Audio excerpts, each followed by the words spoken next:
Welcome to my channel Pradeep study Adda. साथियों, आज हम यहाँ डीएलएड के प्रथम सेमेस्टर का मॉडल पेपर आप सबका हल करने वाले हैं। ये आपका मॉडल पेपर सेकंड है। तो आप सभी यहाँ पर देख सकते हैं, जितने भी परीक्षार्थी यहाँ पर जुड़े हुए हैं वो संस्कृत का मॉडल पेपर एक बार ज़रूर हल करें। साथियों, होता क्या है कि मॉडल पेपर जो होता है उसको हल करने से आपके बहुत से जो क्वेश्चंस हैं, जो डाउट हैं, वो क्लियर हो जाते हैं। तो साथियों, देखते हैं यहाँ पर आज आपका जो संस्कृत का प्रथम प्रश्न पत्र है उसको सॉल्व करते हैं। समय आपका यहाँ पर जो 2 घंटा दिया है ये 1 घंटा रहेगा, और यहाँ पर आपका पूर्णांक जो 50 दिया है ये आपका 25 रहेगा। तो इस चीज़ का आप विशेष ध्यान रखें। आगे बढ़ते हैं, देखते हैं। सबसे पहले प्रश्न आपके हैं वस्तुनिष्ठ प्रश्न। इन प्रश्नों की संख्या रहेगी 5, और यहाँ पर आपको प्रश्न नंबर 1 देखने को मिलेगा। जी हाँ, ये 11 नहीं, ये 1 है, टाइपिंग में मिस्टेक है।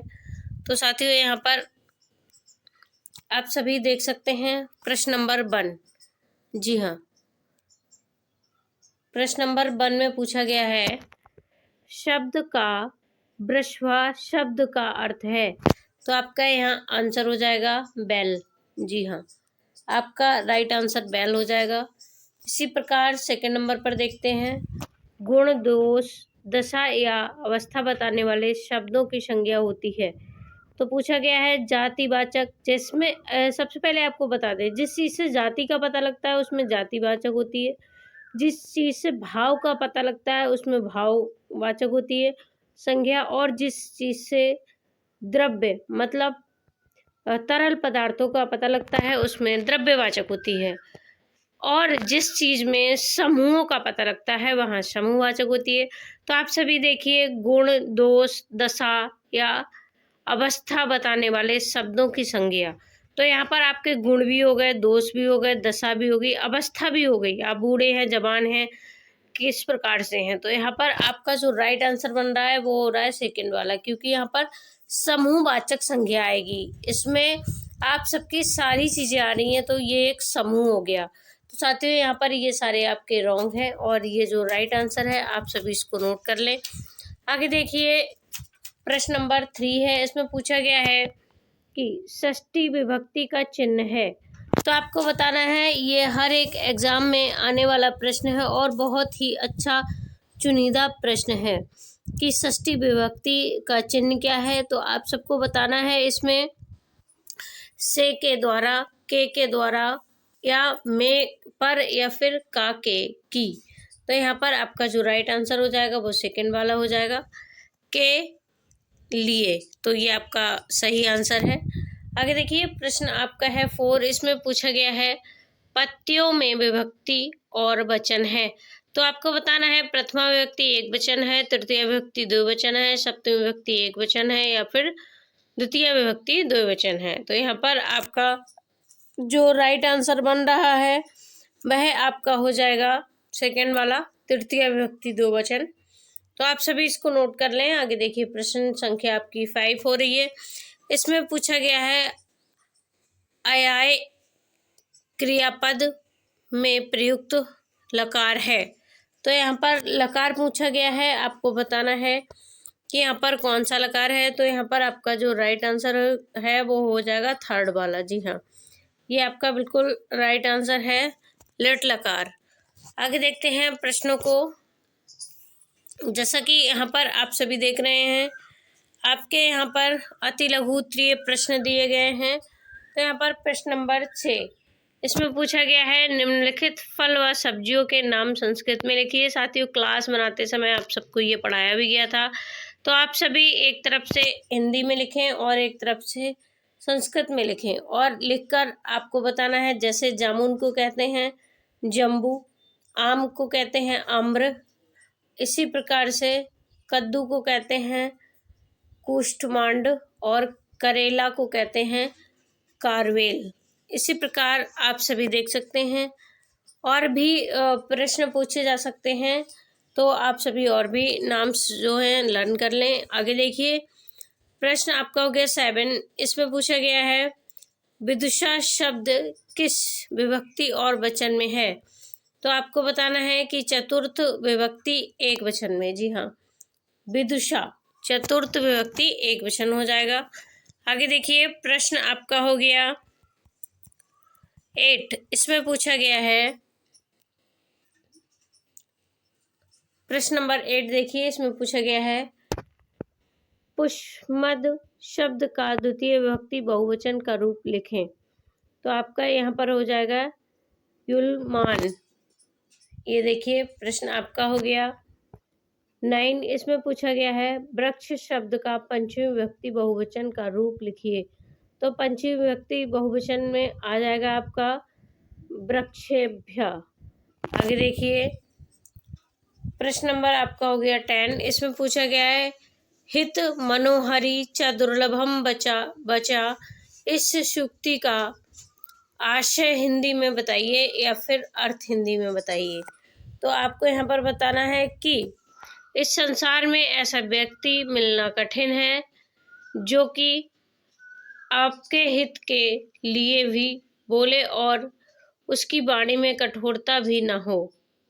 अर्थात आपको इसका अर्थ समझना है, हितकारी बात मधुरता के साथ प्रस्तुत करने वाले व्यक्ति दुर्लभ होते हैं, मतलब कम होते हैं। आगे देखिए, प्रश्न संख्या आपकी होगी 11। इसमें पूछा गया है सेवक स्वयं अकरोति संस्कृत वाक्य का हिंदी में अनुवाद कीजिए। तो आपका हो गया सेवक अपना कार्य स्वयं करता है। आगे देखिए, प्रश्न आपके आ गए हैं लघु उत्तरीय प्रश्न। तो लघु उत्तरीय प्रश्नों का सीरीज देखते हैं। इसमें आप सबका प्रश्न नंबर 12 है। तो इसमें पूछा गया है किर धातु का लट लकार में रूप लिखिए। यहाँ पर आपको प्रथम पुरुष, मध्यम पुरुष, उत्तम पुरुष, तीनों पुरुष लिखे हैं। उसके बाद में आप सबको इस प्रकार से यहाँ पर रूप चलाने हैं। तो यहाँ पर किर का आपका हो जाएगा प्रथम में करोति, करोप, करोपिमी, और कुरुता, कुरुथ, कुर्वो। आगे देखिए कुर्वन्ति, कुरुथ और कुर्मा। इसी प्रकार आगे देखिए, प्रश्न नंबर आपका हो गया 13। इसमें पूछा गया है अस्मद शब्द का तृतीय विभक्ति में तीनों वचनों का रूप लिखिए। तो तृतीय विभक्ति में पूछा गया है, यहाँ पर आपकी 7 विभक्ति होती हैं, जी हाँ 7 विभक्ति होती हैं, और 8वां आपका संबोधन होता है। तो आपसे यहाँ पर किसी का भी रूप पूछा जा सकता है। जैसे यहाँ पर तृतीया का पूछा गया है, तो एक वचन में आपका हो जाएगा आए, और बहु में आपका हो जाएगा, एक वचन में आपका हो जाएगा अस्मद, और द्वि में हो जाएगा समय, और बहुवचन में आप सबका हो जाएगा अस्मादि। तो आप सभी इसको अच्छे से नोट कर लें। आगे देखिए, प्रश्न आपका हो गया 14। इसमें पूछा गया है दृश्य श्रव्य सामग्री के एक एक उदाहरण देते हुए तथा उसका वर्णन करो। तो दृश्य का मतलब जिसको हम देखते हैं, श्रव्य का मतलब जिसको हम सुनते हैं। तो आपका फिल्म जो है वो आप सबका आ जाएगा दृश्य में। संस्कृत शिक्षण में फिल्म के द्वारा विद्यार्थियों को अधिक मात्रा में साहित्य ज्ञान तथा सूचनाएं दी जाती हैं। तो आप सभी इसको अच्छे से पढ़कर नोट कर लें। आगे देखिए, सेकंड में आपका आ गया टेलीविज़न। तो आप सभी देख सकते हैं कि टेलीविज़न से बातों को सुना जाता है, इसीलिए इसको श्रव्य में रखा गया है। और आप सभी यहाँ पर देख सकते हैं कि टेलीविज़न एक नवीनतम आविष्कार है, लेकिन इससे पहले इसमें रेडियो तथा फिल्म के गुणों का मिश्रण है। टेलीविज़न के द्वारा निर्मित चित्र अत्यधिक रोचक तथा उपयोगी होते हैं, जिसके द्वारा विज्ञान के विद्यार्थी प्रत्यक्ष अनुभव द्वारा अपने ज्ञान में वृद्धि कर सकते हैं। आगे देखिए, प्रश्न नंबर आपका हो गया 15। इसमें पूछा गया है निम्नलिखित श्लोक का हिंदी में अर्थ लिखिए। तो आप सबसे ये श्लोक पूछा गया है और इसका हिंदी में अर्थ पूछा गया है। साथियों, इस श्लोक की जगह आप सबकी जो पाठ्य पुस्तक में श्लोक है और दूसरा श्लोक भी पूछा जा सकता है, लेकिन आप सब इसको पढ़कर एक बार इसका अर्थ जरूर देख लें। तो आगे बढ़ते हैं। प्रश्न देखिए आपका हो गया 16।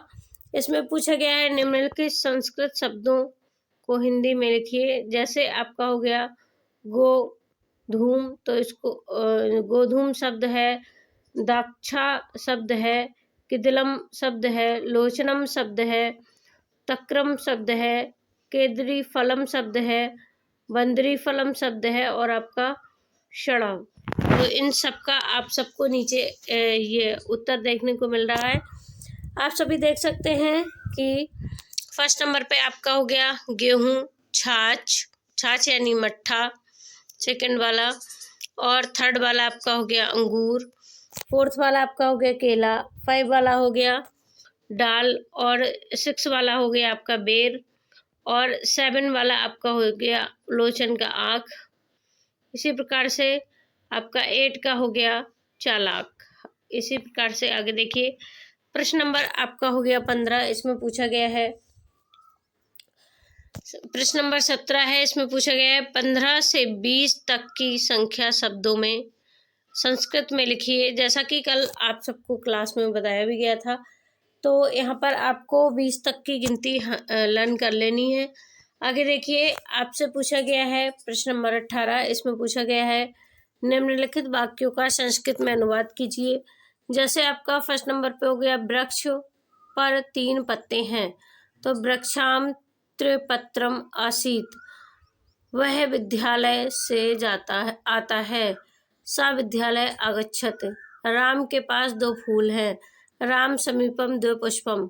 इसी प्रकार से राम ने रावण को मारा, राम रावणा हतवान। इस प्रकार से आप सबका यहाँ पर जो है पेपर आएगा, आप सभी समझ चुके होंगे, और इससे मिलते जुलते ही प्रश्न आप सबको पेपर में देखने को मिलेंगे। तो इसके लिए आप सभी अच्छे से लिखकर नोट कर लें, समझ लें, और मिलते हैं नई क्लास में। तब तक के लिए थैंक यू। आप सभी वीडियो को लाइक शेयर कमेंट ज़रूर करें, और तब तक के लिए थैंक यू, धन्यवाद।